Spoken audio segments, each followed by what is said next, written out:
what would it profit you or me if we spent all of our life in our career? I mean, we just worked hard and month by month, year by year, we just climbed the rungs of success. And I mean, we just really went at it. And I mean, we worked hard.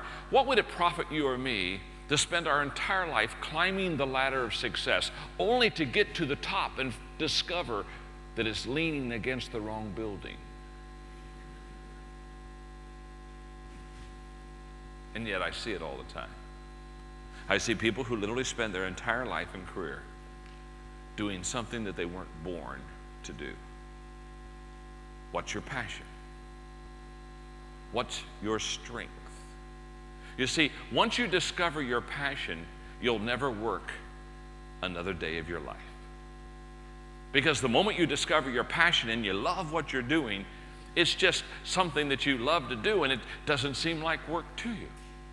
And people that are successful, they know their purpose in life. They know why they are there. Now, I would encourage you, and especially some of you, because so many of you are young, you do have to understand at my age, everybody looks young now, okay?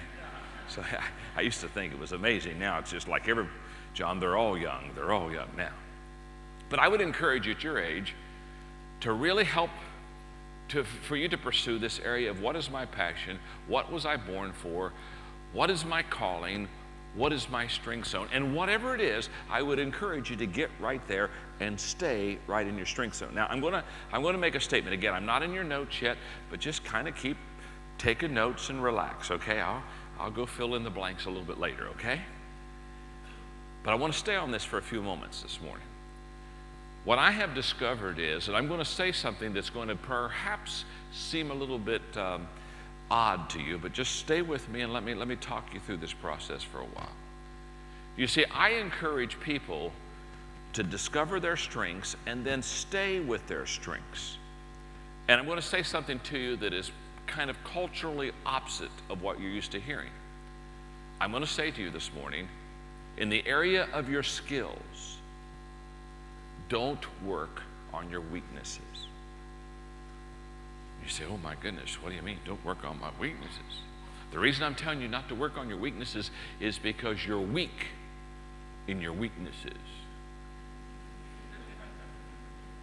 Okay? Now, that's in the States, that's totally opposite of everything we've been trained. Because in our education system in the States, if you get an A in math and you get a C in language, then they tell you to work on your language. Is that the way they do it here in Singapore? Huh? They say, well, work on your language. And I'm saying if you got an A in math and a C in language, don't work on your language. Just get on your knees and thank God you got a C. You probably deserved a D or an F. Now, why do you get an A in one subject and a C in another subject? Because some subjects kind of fit your leanings and other subjects don't. Isn't that true? Now, why I'm saying for you to work on your strengths, don't work on your weaknesses in the area of skills, watch this. From a 1 to a 10, if I'm a 2, which is not very good. If I'm a 2, and I really work hard and say, oh my goodness, I don't want to be a 2. If I really work hard, I don't know, maybe I can get to a 3. Maybe after years I could get up to a 4. But you see, 4 is below average. And people don't pay for average. In other words, if I work on my weaknesses, I'll never excel, I'll never distinguish myself, and nobody will ever want what I have. Let me turn that around.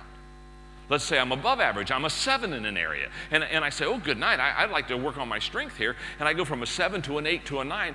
Now I get up there in that 9 category, people stand in line for 9s. You see, you got to work on your strength. If I work, for example, I love to sing. I just love to sing. That's the good news. You already know what the bad news is, don't you? I'm not any good.